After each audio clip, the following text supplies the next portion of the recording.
Hey everyone, welcome to today's live stream. Before we get started, feel free to pass the link around to your friends and other people that might be interested, and we'll start off in 2 minutes.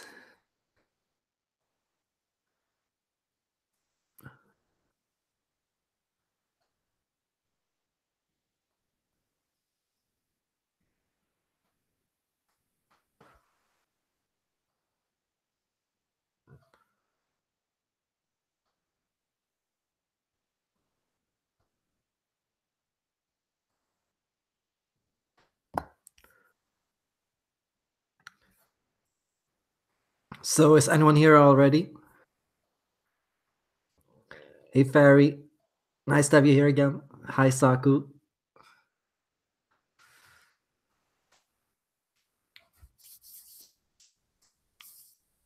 So I'm sorry I didn't make it for yesterday's live stream. I got a little ill after spending the night over at an airport. Got a very sore throat and a headache, so I would really not have been able to do a good live stream yesterday. But I'm better today. Not perfect, but I'm good enough. Good enough to have fun with you guys. And today I want to talk about mindset, and I want to talk about like deciding what mindset you want, deciding how you want to see the world, deciding how you want to think and reflect on the world. Like, what do you want to be? What do you want to think? How do you want to feel? Like, that's very important. When people don't make decisions on these matters, life makes a decision for you. That's the most difficult thing. There is one particular philosopher that talks about decisions and existential anxiety, and he said that it doesn't matter which decision you make. What decision you make, that doesn't matter. You can choose to see the world however you want. You can make whatever decision you like. But the most important thing is you make a decision. You feel control over your life and over your decisions. And you feel and you can comfortably tell yourself, whatever happens, whatever struggles you face, that I chose this life for myself. And if I don't like it, I can always make a new choice. I can always change. But I chose this for myself. Why did I choose this for yourself? Like, remind yourself, affirm your path, choose a life path, and then affirm this life path. Tell yourself why you're doing what you're doing, what you're working towards, and why it's so important. The way I see it, there's a big difference between the Enneagram and MBTI. I tend to say the Enneagram is about your mindset, your outlook on life, your chosen path in life, what you're working towards. Perhaps you want to be a performer. Perhaps you want to be an artist. Perhaps you want to be somebody creative. Perhaps you want to be a ruler. Perhaps you want to be someone powerful. That's mindset. But type, that's values. Like I talked about in my old stream, values such as how you feel about life, what you value, what you find important. Your personality type, that's what you find important. And it's also what you find difficult. It's what you want to be happy. It's your flow code. It's what you need to feel good about yourself. So say you're an INFJ and then you need privacy. Well, let's say you're an ENFP. Well, then you need freedom. Say you're an ENTP. Well, then you need skill and ability, the ability to do things well. Hi, Lisea. Welcome. Hi, Safai. Hi, Silky. Glad to have you all here. So mindset is how you see the world. Values, that's how you feel. Like, that's eventually, like, it's much more hardwired. Values are a lot more hardwired than mindset. Mindset is it's like an attitude. You know that definition, values and attitudes. Mindset, that's an attitude. Say you value freedom. Well, then mindset is, what is freedom? How do you interpret freedom? How do you reach freedom in your life? What do you do to express your freedom? And you can choose to say, I'm free when I'm on stage. You can choose to say, I'm free when I'm creating art away from other people. You can say I'm free when I am in charge and able to make decisions and to show command and to take respect from other people. So mindset is the attitudes which you use to reach your values, how you work towards your values. So that's why it's so important to choose a mindset. That's why it's so important to think about, okay, how do I want to reach my values? Okay, you know your flow code, you know your values. Well, okay, so how are you going to reach these values? And in what way do you want to reach these values? How do you want to become fulfilled? How do you want to actualize into these values? And the way I see a mindset is not like when you're having a bad day. Mindset is not like when you're having a shit day and everything sucks and everybody's an idiot and people are using you. It's not those bad days. Mindset is your most comfortable outlook on life.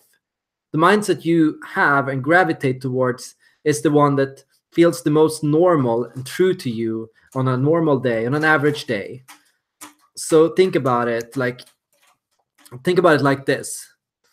You can have performers that love to be on the stage and that feel very comfortable in these situations, the most comfortable, but then perhaps they had a bad experience and suddenly they're like, I don't want to go there anymore. You can have that bad day when everything goes to the crap and you're like, I should just give up. But mindset is how you comfortably see the world. It's your normal mindset. It's not that bad day. It's not the times when you're at your worst. Mindset is kind of like the opposite of neuroticism. It's kind of like the antidote to neuroticism.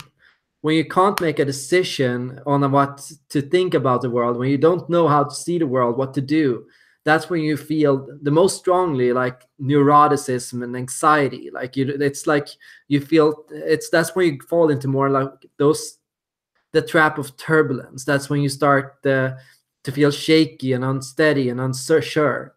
That's when you start to worry, and that's when you start thinking about what other people think, and when you start looking too much at what other people think. So mindset is important because it's kind of like together with values. Mindset plus values is flow. And a negative mindset and the opposite of your values, when you're not able to reach your values, when you're not able to live the world or live the life that you want to live, that's neuroticism. And it can be because you don't know what way you would like to live, and it can be that you don't know your values. So when you're searching for flow and power and all those things, then you're looking for your mindset and you're looking for your values. So let's get down to it. Let's get down to some practical examples. I'm going to start by opening up just a very, very specific here. It's kind of a wheel. It's based on DISC. DISC has this really basic mapping of mindset. You can be dominant, influential, steady, or you can be turbulent. Sorry, the turbulent is better fitted as conscientious. That's the wrong one. Wait a second. Yeah, something must have gone wrong there. So what I'm saying is you can be dominant, influential, steady, or conscientious. So what that basically means is when you're dominant, you have a very healthy, normal, natural, dominant outlook on life. When you are in your most normal sense, you're comfortable making decisions, taking action, giving orders, speaking out for yourself, standing up for yourself. When questioned, you're able to say, this is what I want, this is what I think is right. You're able to speak out for yourself and for other people around you. When other people are being harassed, you're able to say, this is not right, this is not how it should be. A dominant type is able to be comfortable making decisions, many decisions, and to later on stand up for and hold on to these decisions and say, yeah, I did my best, I did what I could. The conscientious type, the blue type, gravitates instead towards a mindset where things can always be improved. Things can always be studied more in depth. You can always learn more. You can always fix. You can always improve. You can always change. You can look at uh, everything here. You can think, okay, how can I fix this? How can I improve this? How can I do this better? You're looking at it and you're learning as much as you can, and you're constantly working to improve on yourself. And that can constantly make you go back on your decisions. It can make you go, well, maybe this was better. Maybe that was better. No, maybe that was better. It can make you fine tune and constantly fix and improve on things. So, on the side of dominance and conscientiousness, it's steadiness and influentialness. I tend to say the influential types are all very creative. I like the term creative for the yellow types. I tend to see it as the type that is likes to discuss things, likes to put things out there, likes to share different ideas and viewpoints, likes to think of things from different perspectives, and can express themselves like the dominant type can, but without the ego, without the desire to control or to make decisions. So the yellow type will say, this is one way. And if other people have options, they can say, yeah, okay, let's do it your way. The yellow type can throw things and juggle things and switch and improve and alter and adjust in a sense like the blue type does. But where the yellow type is much more comfortable putting themselves in the spotlight or putting themselves out there, the blue type is much more careful and cautious. Before they say something, before they do something, they want to make sure they're doing things right. So they want to make sure that they had everything correct, have all their facts straight, then they can speak out. So the yellow type can speak out even sometimes when they don't know. Finally, the green type, the steady type, that's the type that shares the dominant trait of being stable and steady in their own decisions and having like this clear grasp. Okay, this is how I want to usually do this. This is my normal approach. I want to be on time. I want to do things in this approach that I do. I like to take things one step at a time. I like to do it step by step. I like to think about and consider like options and problems and prepare ahead of time so that I can do it well. So what I want you to do is I want you to think that maybe your personality type has a flavor. Maybe you're a red INFJ, maybe you're a yellow INFJ, maybe you're a green INFJ or a blue INFJ. Maybe you're an INTP that is more dominant. Maybe you're an ENTP that's more influential. Maybe you're an ESTP that's more steady. Yeah, that's possible. And in basic, that means you take your values of your personality type and then you take your mindset.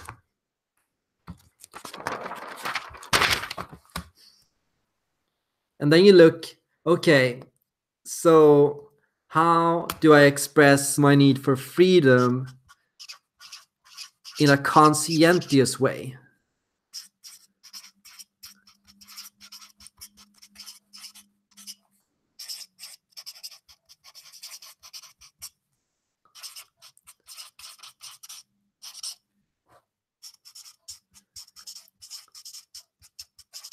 So how do I pursue freedom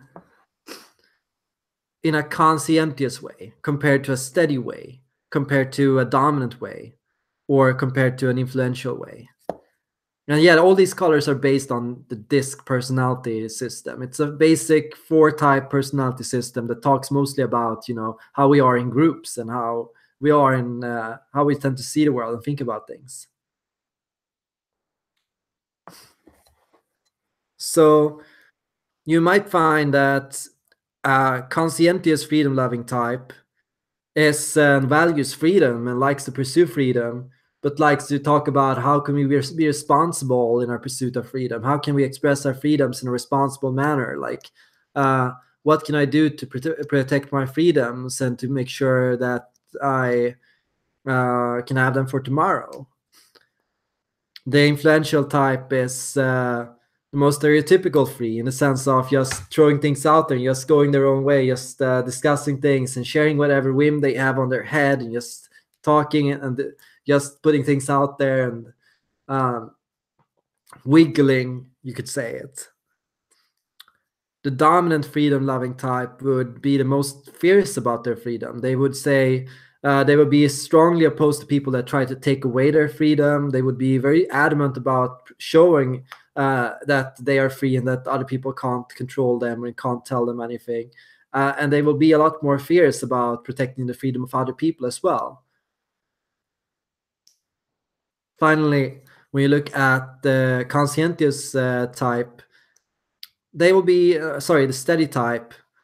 The steady freedom loving type will be focused on protecting freedoms and just making sure they have it in their day-to-day life. What can I do to keep on a free lifestyle? How can I maintain a free lifestyle? How can I do things in a responsible and calm and steady way to make sure that I have this value? So the value is in the center here, and the mindset is how you pursue it and how you look at it. So it's like a flavor on your personality. And I'm gonna put up another quick picture. This one should hopefully be more correct.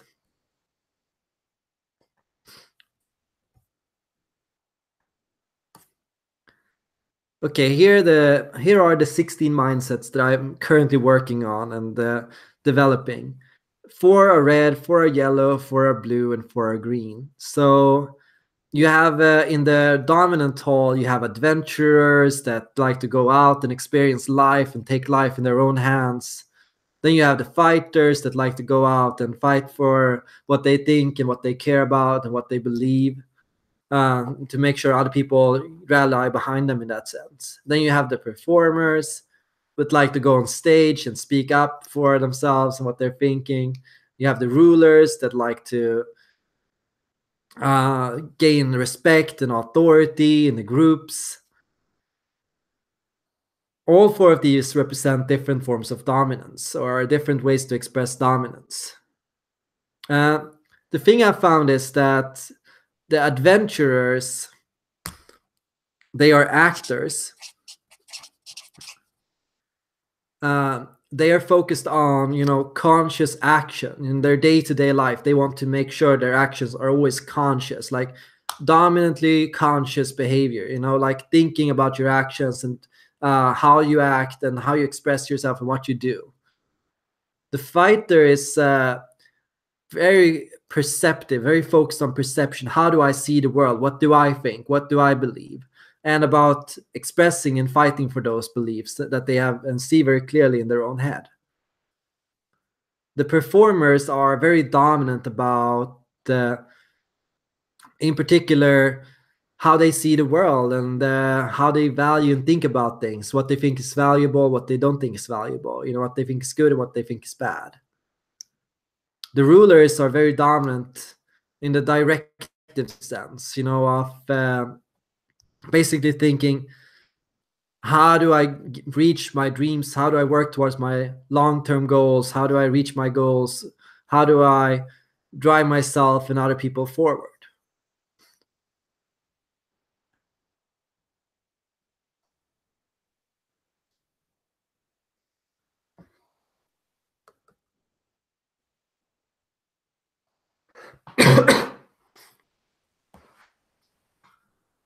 When you look at the yellow types, you can see a similar algorithm. We have the seeker that's influential, but an influential actor. If the adventurer is a dominant adventurer, the seeker is an influential actor. So the red type, the adventurer, is a dominant actor, and the yellow type, the seeker, is an influential actor. So the seeker is about influential action, like just going out and seeing where things will lead, just trying things out, just checking what's beside the other side of the corner, just making conscious action to explore and to learn as much about life as possible. That's the seeker. So there's not about dominance. It's not about asserting yourself. It's not about beating any dragons.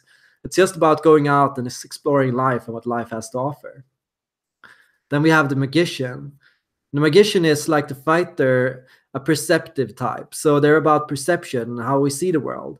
But magician is about how do I perceive the world and how can I learn as much as possible about the world. It's about basically the effort of learning and acquiring higher understanding, constantly learning new things, constantly getting new information. The fighter is about dominant perception, which is about how do I assert my views and how I see the world.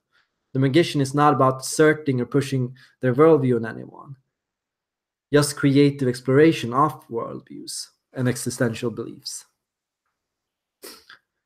The muse is like the performer focused on reviewing, valuing what they think is right and wrong. But the muse is focused on growth in the sense of how can I learn more about life and my values? How can I strengthen my values? What are my values? What other things should I be doing? What other things should I be learning? So the muse is about growth. Finally, the lover is about directing themselves towards an influential or creative pursuit. How can I reach creative goals and learn things and experience things and try things out. So it's about directing, making conscious decisions in life to reach explorative pursuits and to put yourself out there, to meet new people, to connect with people, to get deeper connections with others and with the world in itself.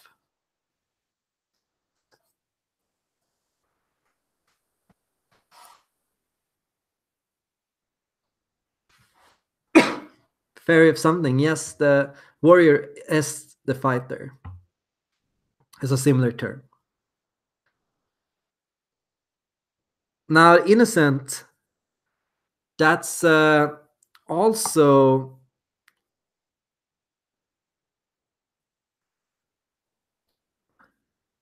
a directing type.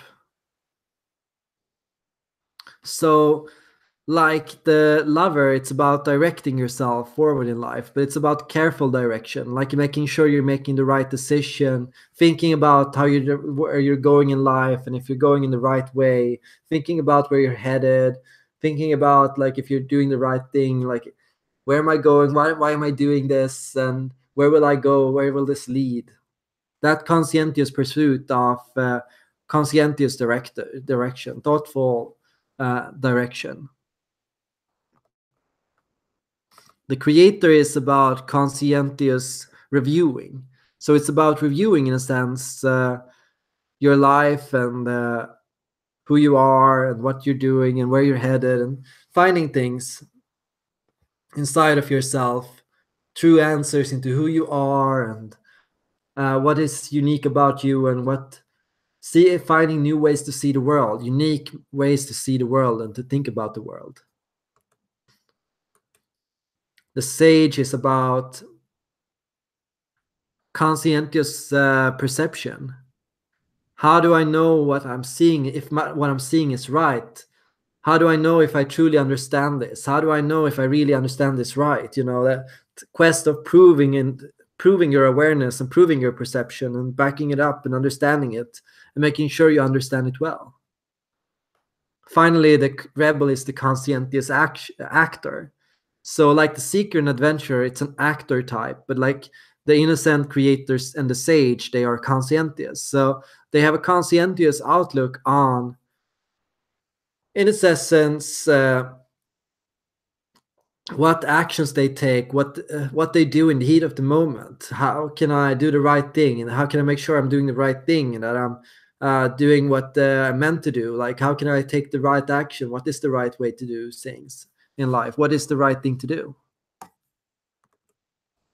Then we have the friend, person, protector, and caregiver. The friend is the steady actor. So the person you can count on, the person that is reliable in their actions, that works and takes care of their actions and makes sure that they're doing things in a reliable and accountable way. The loyal type.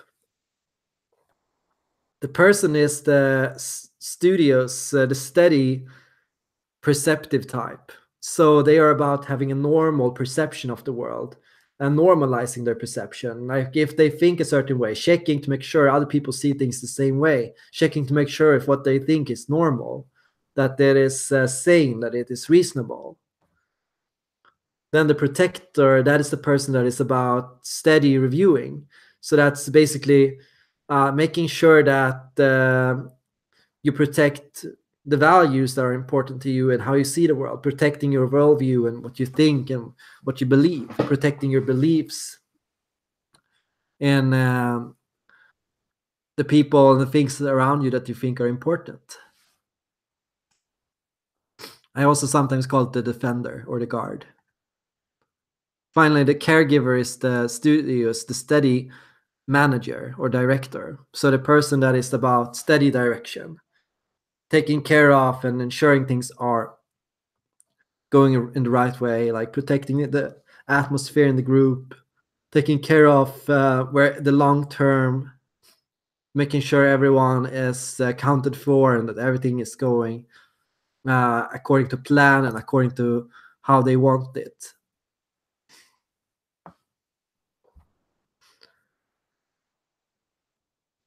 So yeah, that's how I'm currently drawing up the 16 mindsets.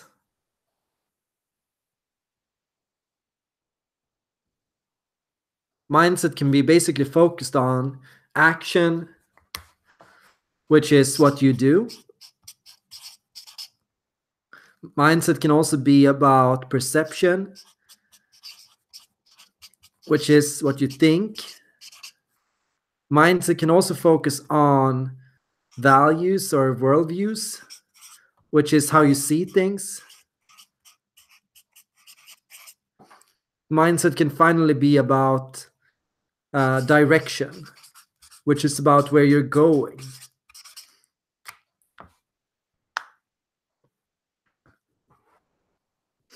Mindset can also be about dominance.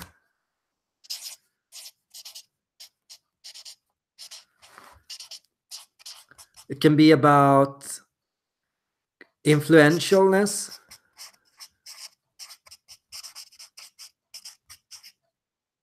Conscientiousness.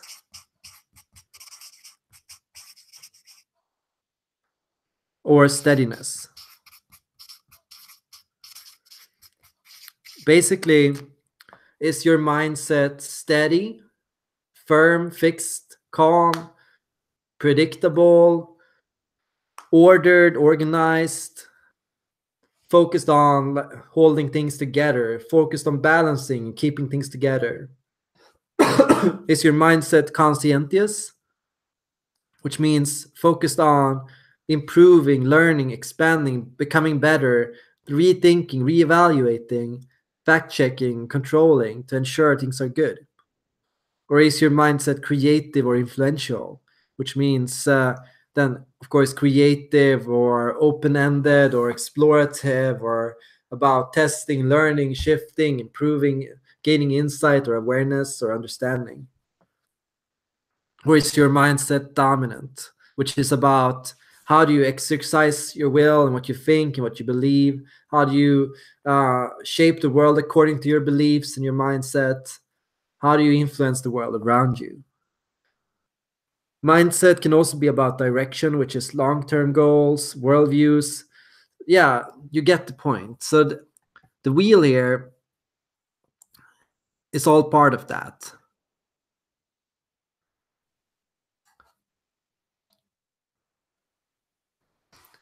Yeah, I want to talk about all of these, zoning in on them more in depth.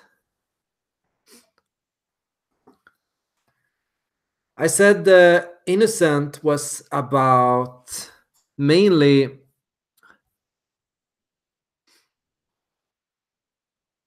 your direction, which is about the decision making. It's about like when you're thinking about making a decision, what decision is best? What should I do? Where should I head? It's not about action, but it's about decisions. So a decision is things you have time to think about or evaluate or process. The innocent is about focused on decision making, conscientious decision making, uh, thinking about your decisions and how what you're going to do and how you're going to do something. Evaluating your decisions: were they good, were they bad, could I have done better, could I have done what did I do bad, what could I do better, that focus on a mindset focused on conscientious decisions, careful decision making. Is there anyone else that you're particularly curious about? For example, okay, the fighter or the warrior then. So the warrior is focused on the fighter is focused on dominance and about perception, dominant perception, which is asserting your mindset or your perception and your thoughts to the world, telling other people how to think, telling other people how to see things, telling other people and sharing and expressing to the world and fighting for your perception and for what you think is right, what your thoughts are on the subject. Basically, if you have an opinion on something, to be able to go and say, this is what I believe, this is what you all should believe, this is the way to see it. To have strong opinions, strong thoughts, assertive thoughts.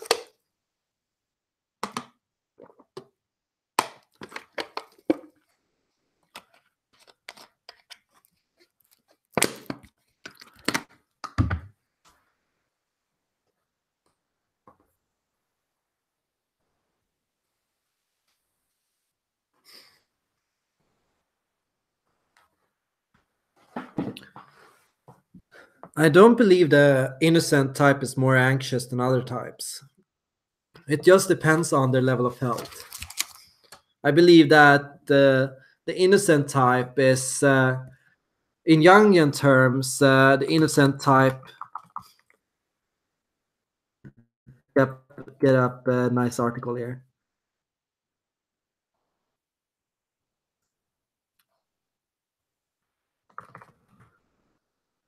The innocent type's motto is to be free to be you and me. The core desire is to get to paradise, the goal to be happy, the fear is to be punished for doing something bad or wrong. The strategy is to do things right. Their weakness is that they can be somewhat boring for having kind of a naive innocence to themselves. Their talent is faith and optimism. The innocent is also known as the utopian, the traditionalist, the naive, the mystic, the saint, the romantic, or the dreamer.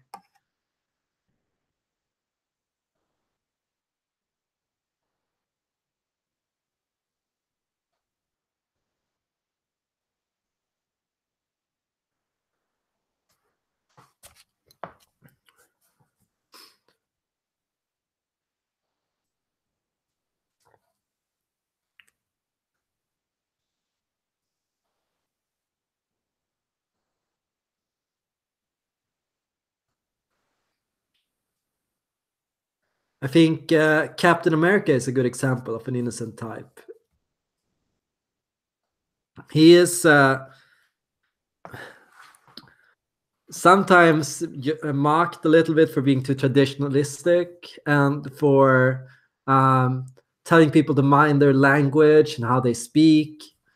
But at the same time, he's also very much about always doing the right thing. Sometimes even going against the law and what the society thinks to do what's right.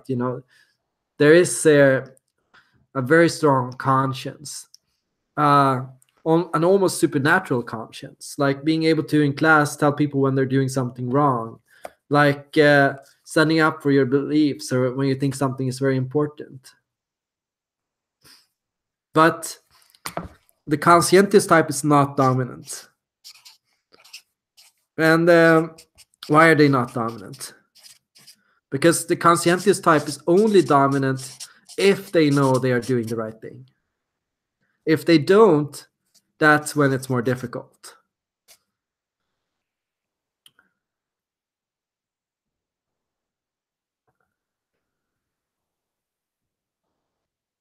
The dominant type is not conscientious. The dominant type can be conscientious because they can have thought a lot about their decisions and where they're going and their goals. But when they haven't, they're still dominant. So you can go into all the others. But the question is, what comes first? What is most normal to you? What's most native to you? What uh, where do you start in your path? Because it's a path, it's a direction. It's like your mindset is like imagining a journey ahead of you that you're going towards.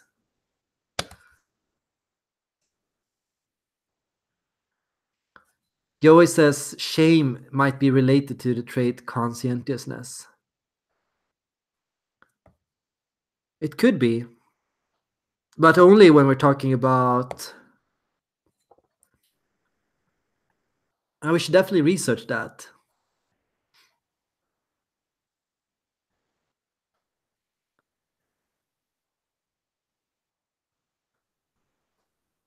I definitely think there is a pattern between emotions and mindset, and emotions can drive mindset. But I'm not sure shame is always present in, for example, the sage. You know, the sage is the person that wants to make sure they have their facts straight and that they know something well. I'm not sure that the root for the sage is shame. In the Enneagram, often people talk about the sage driven by anxiety.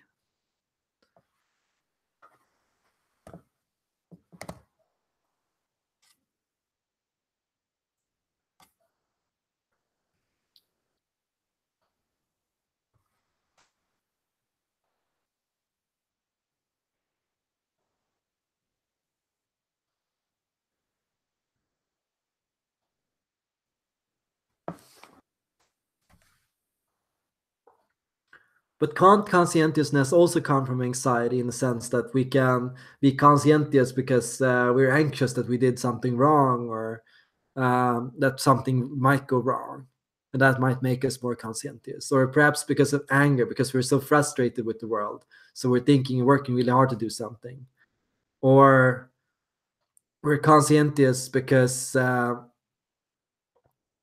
we like to stand up for ourselves and we want to make sure that we're doing the right thing. We like to do what's right and we like to go out in the world and do what's right, but we want to make sure we know what's right, you know.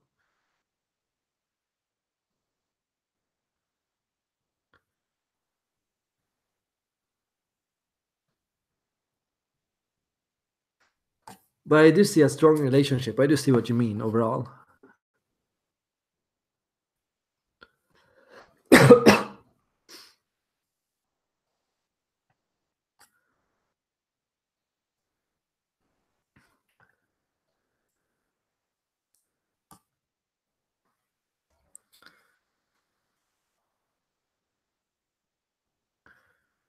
So my research says I think it's based on fear rather than shame.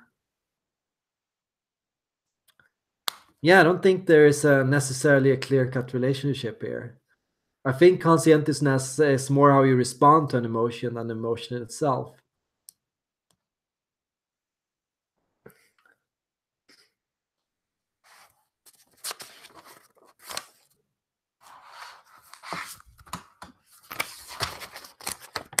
Something I think about mindset is that mindset is it's not hardwired. It's not like you're forced to have the same mindset your entire life, but it is that it's pretty strong wired. And I think about that, like when you think about the dark days, you know, you think about your dominant mindset. Then you think about your dark days. You think about the time where the innocent gives up their innocence and their idealism. You think about the time where the performer quits and runs away and stops performing. You think about the time where the ruler gives up their power and the authority and the quits. You know, uh, you think about all those times where people abandon their life paths or turn their backs on them momentarily. Do you think once again the mindset is still in the center? The performer is constantly thinking about how they're not allowed to perform. I had a time where I was deeply in politics, and even when I left politics, I kept thinking about politics. You know, I kept thinking about my failures in politics and how I wanted to get back and how I wanted to try again. Even though I did say I've quit and I don't want to do it for a while and I want to take a step back from it. Mindset is pretty strongly wired. It's very hard to give up on your mindset or to quit on it. It's like it's always there. Like it's like a creator, an artist, or anything. Like they might take an office job, but whenever they whenever they're bored, they start thinking about doodling again and drawing again.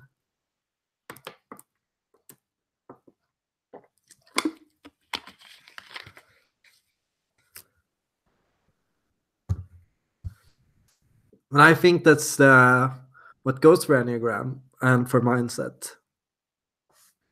That it is that you have a mindset that is pretty hardwired in you already. You probably already are on a life path. You probably already are doing something. And, it doesn't have to be anything crazy. A lot of people tell me, "Oh, I don't know what my goal is in life or where I'm going." But when you look at these mindsets, like for example, the friend or the person, you realize not all mindsets are about doing something.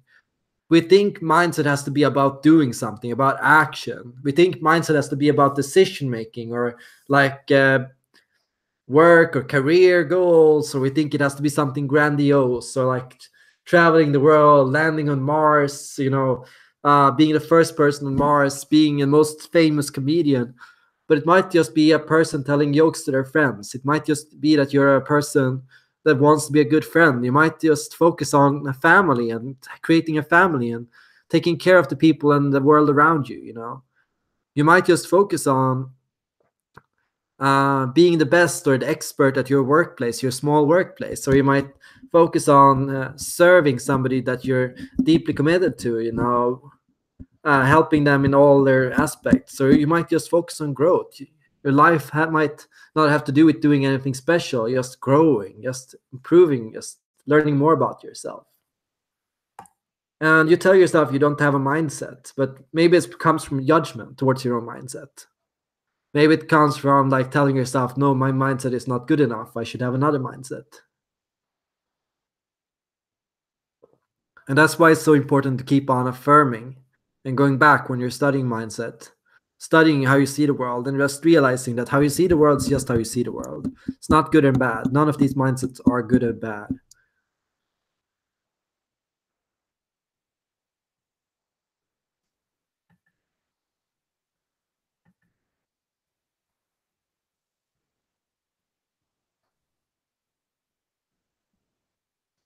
Yeah, Susu, yeah. It's a soft wired or medium wired system. Like it's very strong in you, but I think you can change it through conscious effort over a few years.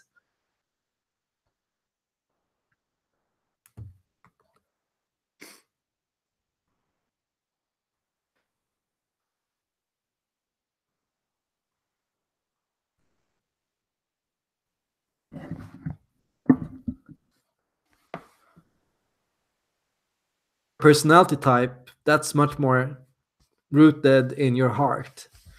You can't change your personality type because you can't change your values. You can't tell yourself, oh, uh, now I think the color blue is ugly all of a sudden. You can't tell yourself that. No, blue is ugly. No, I don't like vanilla. Like you can't suddenly change that. It's not so easy to change your values. It's easier to change your mindset, but it's still hard work.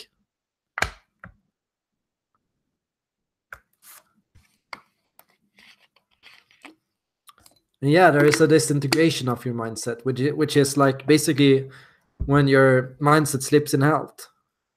You stop believing in yourself. You stop believing you're making the right calls. You stop trusting yourself.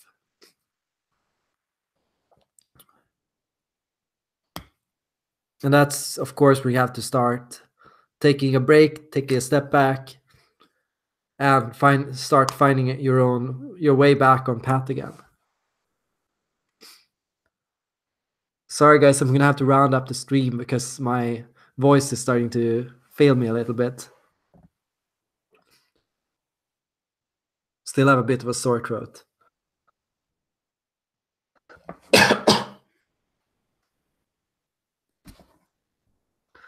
Are there any last thoughts?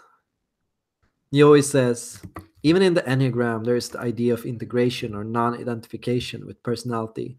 This is where things get interesting. We are mutable. Yeah, we can mute ourselves.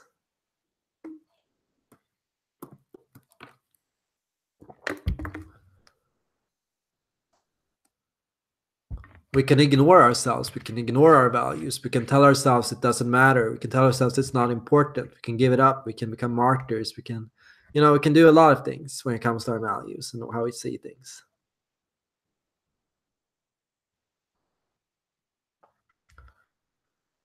But in the end, what we have to do is accept ourselves. I am gonna drink a hot tea. A hot chocolate would also be nice, actually, but I don't have that at home. Yeah, I vote tea as well. So I hope to see everyone around. Thank you all for being here, and I hope to see you all in the next video.